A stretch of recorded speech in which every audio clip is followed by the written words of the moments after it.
Halo semuanya, perkenalkan nama saya Bintang Arya Yudi Wibawa. Saya adalah mahasiswa program studi manajemen Universitas Pembangunan Jaya. Pada kesempatan kali ini, saya akan memaparkan tugas ujian akhir semester pada mata kuliah pemasaran global yang mengangkat tema strategi memasuki pasar global produk industri manufaktur buatan Indonesia. Memasuki pasar internasional merupakan tantangan besar sekaligus peluang emas bagi industri manufaktur dalam negeri. Untuk membedah strategi ini secara nyata, saya akan mengambil studi kasus dari perusahaan manufaktur komponen otomotif terbesar di Asia Tenggara asal Indonesia, yaitu PT Gajah Tunggal Tbk dengan produk ban global mereka yang sangat terkenal yaitu GT Radial.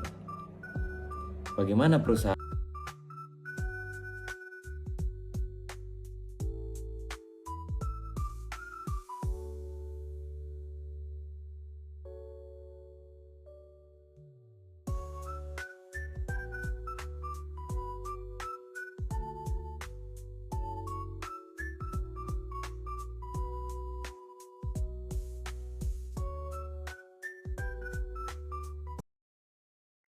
My bitch banging blood, she more gangster than you.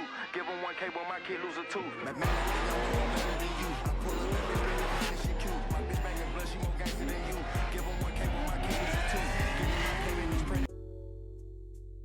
Saya pakai GT Radial itu udah sekitar 6 tahun kan. Menurut pengunjung Jakarta Fair 2026 soal berkendara. Yang berlubang. Saya sih lebih takut jalan berlubang sih. Ke jalanan berlubang ya, kita bawa mobil nih. Kalau bannya tidak cocok, itu pasti akan merusak kaki-kaki mobil, ya kan? Nah, semenjak saya pakai GT Radial dulu, saya pakai GT Radial itu udah sekitar 6 tahun belum ganti. Karena lebih membahayakan kondisi pengendara aja. Bagaimana perusahaan asli Indonesia ini bisa bersaing di aspal Amerika, Eropa, hingga Timur Tengah? Mari kita bedah strateginya. Sebelum sebuah perusahaan manufaktur memutuskan untuk go global, ada satu tahap krusial dalam pemasaran global yang disebut analisis kesiapan perusahaan dan potensi pasar. PT Gajah Tunggal Tbk melihat adanya peluang besar karena Indonesia adalah salah satu produsen karet alam terbesar di dunia. Ini memberikan keunggulan kompetitif dari segi supply atau rantai pasok bahan baku. Dari sisi kesiapan produk, industri manufaktur dituntut untuk memiliki standarisasi kualitas yang tinggi. Ban GT Radial tidak hanya diproduksi untuk pasar domestik, melainkan dirancang dengan teknologi tinggi agar lolos uji sertifikasi internasional seperti DOT di Amerika Serikat dan ECE di Eropa. Hal ini membuktikan bahwa produk manufaktur Indonesia memiliki daya saing kualitas yang sejajar dengan produk global lainnya sebelum mereka melangkah ke luar negeri. Nah, sekarang kita memasuki ke inti pembahasan. Bagaimana sih strategi mereka memasuki pasar global? Dalam teori pemasaran global, ada beberapa cara memasuki pasar asing, mulai dari ekspor hingga investasi langsung atau FDI. PT Gajah Tunggal menerapkan kombinasi dua strategi utama. Pertama, strategi ekspor atau exporting. Ini adalah langkah awal yang paling aman dan efisien. Gajah Tunggal menerapkan indirect maupun direct exporting. Mereka mengekspor jutaan ban setiap tahunnya melalui jaringan distributor resmi di negara tujuan. Jaringan distribusi yang kuat di lebih dari 90 negara membuat GT Radial bisa ditemukan dengan mudah di bengkel-bengkel luar negeri. Yang kedua, aliansi strategis atau strategic alliance. Ini strategi yang sangat cerdas. Gajah Tunggal melakukan aliansi strategis dengan perusahaan global.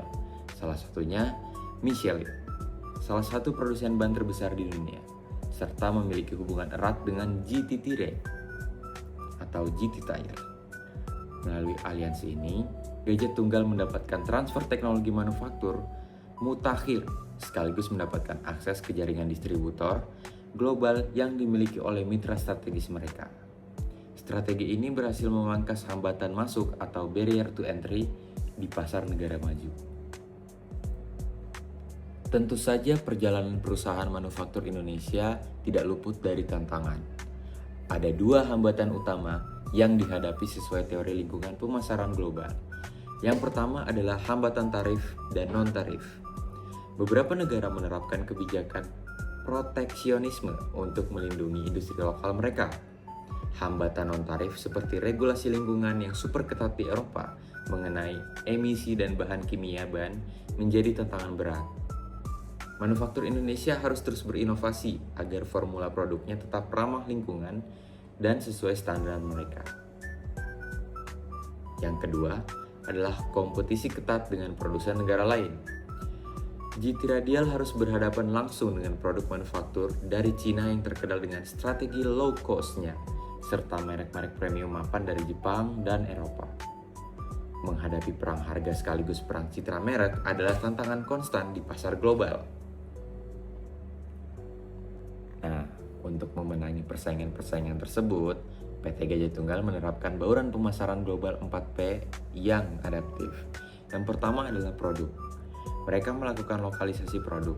Contohnya, ban yang dijual di negara 4 musim disesuaikan gripnya dengan untuk kondisi jalanan bersalju. Berbeda dengan ban untuk pasar domestik di Indonesia. Yang kedua adalah price. Menggunakan value for money price. Kualitasnya mendekati ban premium, namun dengan harga yang jauh lebih kompetitif. Dan yang ketiga adalah place.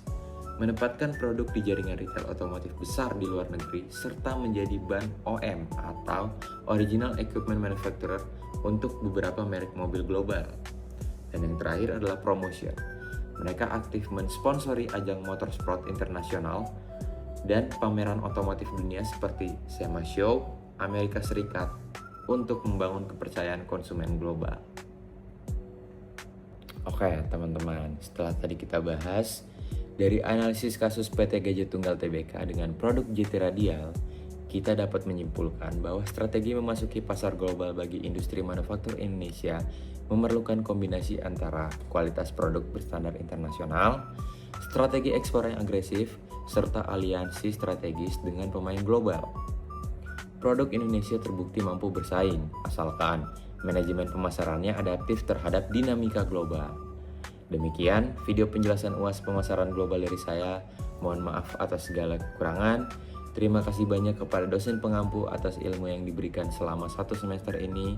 Dan terima kasih kepada teman-teman yang sudah menonton sampai akhir. Jangan lupa tinggalkan like dan komen yang positif.